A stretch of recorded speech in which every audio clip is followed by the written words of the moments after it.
नमस्कार, मैं हूं सुशांत सिन्हा। इस वक्त की अहम खबर आपको बता दें, आम आदमी पार्टी के भीतर ही केजरीवाल के नेतृत्व को लेकर सवाल उठने लगे हैं। पार्टी के संस्थापकों में से एक शांति भूषण ने कहा है कि केजरीवाल में पार्टी को आगे बढ़ाने की क्षमता नहीं है। उन्होंने कहा कि केजरीवाल एक अच्छे कैंपेनर जरूर हैं, लेकिन उनमें सांगठनिक क्षमता नहीं है और वो पार्टी को राष्ट्रीय स्तर पर मैनेज कर सकें, ये क्षमता उनमें नहीं है।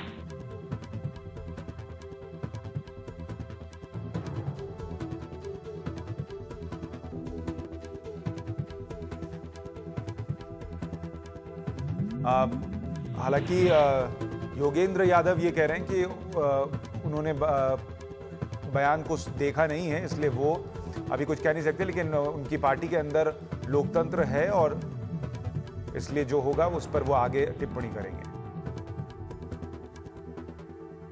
मैंने देखा नहीं है, जब तक किसी चीज को देखूं नहीं, और खासतौर पे शांति भूषण जी का बयान अपनी आंख से मैं देखूं, उसके बाद ही मैं रिएक्ट करूं, वही शोभा देता है। सर, लेकिन उनसे अगर हटके भी बात करें तो क्या पार्टी में जो इंटरनल कहा जाए तो अगर पॉलिटिक्स की बात कही जा रही है, लगातार कहा जा रहा है कि जहां पर सुनवाई नहीं होती लोग, तो क्या इस तरीके की स्थिति कहीं नजर आती है आपको आम आदमी पार्टी के साथ? मैं समझता हूं देश की हर पार्टी में आंतरिक लोकतंत्र के बारे में चर्चा होनी चाहिए।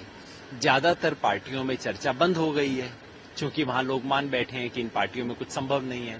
आम आदमी पार्टी में अभी भी ये चर्चा जिंदा है, और शुक्र है कि देश की एक पार्टी तो है जिसमें ये चर्चा जिंदा है। आम आदमी पार्टी में इन विषयों पे बात होती है, चर्चा होती है, और मुझे यकीन है उससे कोई ना कोई सार्थक परिणाम निकलेगा।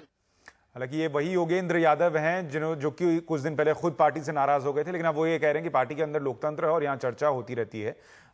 लेकिन अरविंद केजरीवाल के नेतृत्व पर ये पहली बार सवाल नहीं उठ रहे हैं। हालांकि इस बीच बीजेपी भी शांति भूषण के बयान के बाद अरविंद केजरीवाल पर सवाल उठा रही है। देखिए, अरविंद तो उसी दिन फेल हो गए थे जब वो दिल्ली की सरकार से भागे थे। 49 दिन की उनकी जो सरकार थी और सरकार छोड़कर भाग गए तो जनता ने उसी दिन मन बना लिया था कि ये जिम्मेदारी निभा नहीं सकते, सिर्फ झूठे वायदे कर सकते हैं और ऐसे वायदे कर सकते हैं जिनको पूरा नहीं कर सकते हैं। तो जनता ने तो उसी दिन उनको बिल्कुल उनसे अपने आप को अलग कर लिया था। अब धीरे धीरे बहुत वृद्ध नेता हैं और अगर उनको इस बात का एहसास हो रहा है तो देर आए दुरुस्त आए, अच्छी बात है।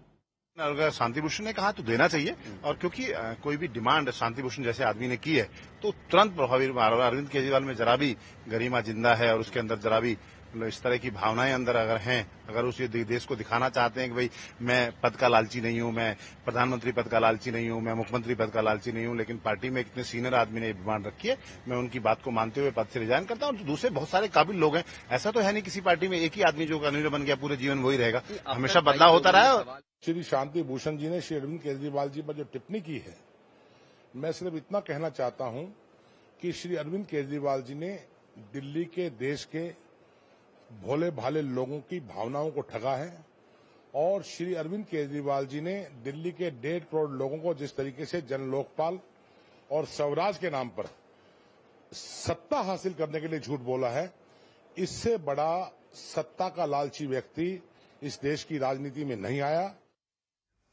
और अलग अलग प्रतिक्रियाएं जो आ रही हैं वो आप सुन रहे थे। हमारे साथ हमारे सहयोगी शरद शर्मा जुड़ रहे हैं इस वक्त इस खबर पर ज्यादा जानकारी के साथ। शरद, अरविंद केजरीवाल से नाराजगी या पार्टी के अंदर उन तक पहुंच नहीं पा रहे, उन तक बात नहीं पहुंच पा रही, ये इस तरीके की नाराजगी तो पहले आती रही है, लेकिन ये कहना कि उनमें नेतृत्व की क्षमता नहीं है, ये पहली बार है शायद जिस तरीके से कहा गया है। शांति भूषण ने दरअसल कहा क्या है, एग्जैक्ट वर्ड्स उनके क्या हैं, और इस पर कोई प्रतिक्रिया अरविंद केजरीवाल की तरफ से आ पा रही हो? देखिए, शांति भूषण ने एक टीवी चैनल को इंटरव्यू के दौरान 3 चीजें कही हैं। पहला तो ये कहा है कि अरविंद केजरीवाल में जो सांगठनिक क्षमता होती है, ऑर्गेनाइजेशनल कैपेबिलिटी जो है, उसकी कमी है। दूसरी बात वो ये कह रहे हैं कि उन्होंने मुझसे कंसल्ट नहीं किया है कभी, और तीसरी बात वो ये कह रहे हैं कि अरविंद केजरीवाल को और लोगों से भी कंसल्ट करना चाहिए, यानी कि जो सलाह मशवरा करके ही फैसले लेने चाहिए। तो 2 मुद्दे जो हैं जिसमें शांति भूषण ये कह रहे हैं कि मुझसे संपर्क नहीं किया है और संपर्क करना चाहिए। तो इसमें जो पार्टी सूत्र हैं, हालांकि अभी आधिकारिक तौर पर पार्टी की कोई प्रतिक्रिया नहीं आई है, पार्टी ये कह रही है कि शांति भूषण ना तो पार्टी की जो सबसे बड़ी बॉडी है पीएससी पॉलिटिकल अफेयर्स कमेटी, ना तो उसके सदस्य हैं और ना ही नेशनल एग्जीक्यूटिव के सदस्य हैं। तो रेगुलर बेसिस पे उनसे कंसल्ट करना तो जरूरी नहीं है, लेकिन हाँ, जो ऑर्गेनाइजेशनल कैपेबिलिटी पे जो सवाल शांति भूषण उठा रहे हैं उसके ऊपर पार्टी फिलहाल कुछ बोलने बच रही है, क्योंकि ये एक ऐसा सवाल शांति भूषण उठा रहे हैं जिसका जवाब पार्टी के पास देना आसान नहीं होगा। क्योंकि शांति भूषण, प्रशांत, मैं आपको बताऊं कि शांति भूषण वो शख्स हैं, जब आम आदमी पार्टी शुरू हुई थी तो बिल्कुल उसके कोर टीम के कहा जाए सदस्य हैं। पार्टी जब शुरू हुई थी, पहला चंदा, पहला रुपया, 1 करोड़ रुपए का चंदा शांति भूषण ने आम आदमी पार्टी को दिया था। तो पार्टी के लिए अभी आसान नहीं है कि वो किस तरह से शांति भूषण के इस कमेंट पर रिएक्ट करे। तो अभी फिलहाल जो नेता है आपस में डिस्कस ही कर रहे हैं और अभी मुझे लगता है थोड़ा समय लगेगा जब पार्टी कोई बयान की टाइमिंग भी बहुत अहम है, क्योंकि हो सकता है दिल्ली में जल्द चुनाव हो, इसके भी आसार लगने लगे हैं। तो क्या ये टाइमिंग भी बहुत अहम है, पार्टी को नुकसान पहुंचा सकती है, जबकि वो शायद अरविंद केजरीवाल के नेतृत्व में चुनाव लड़ें या फिर दिल्ली में उनके नेतृत्व में सरकार बनाने का दावा पेश करें?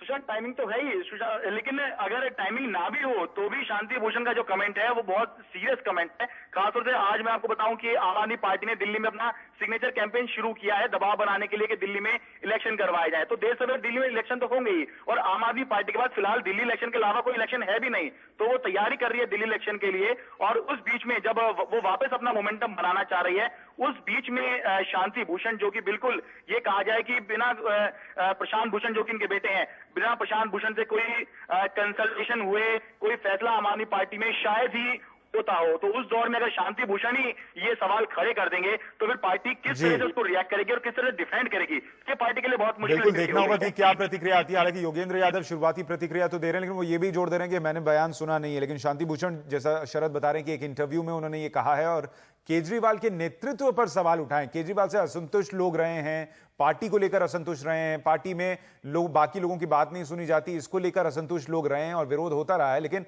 अरविंद केजरीवाल के में नेतृत्व की क्षमता नहीं है, इस तरीके का बयान या इस तरीके की प्रतिक्रिया पहले कभी नहीं है। और शांति भूषण, जैसा शरद बता रहे थे कि कोर ग्रुप में शुरू से जुड़े रहे हैं, शुरुआती लोगों में से, शुरुआती तौर पर जुड़ने वाले लोगों में से एक हैं, तो उनकी ये राय बहुत अहम हो जाती है। और अब देखना होगा कि आम आदमी पार्टी की इस पर क्या प्रतिक्रिया आती है।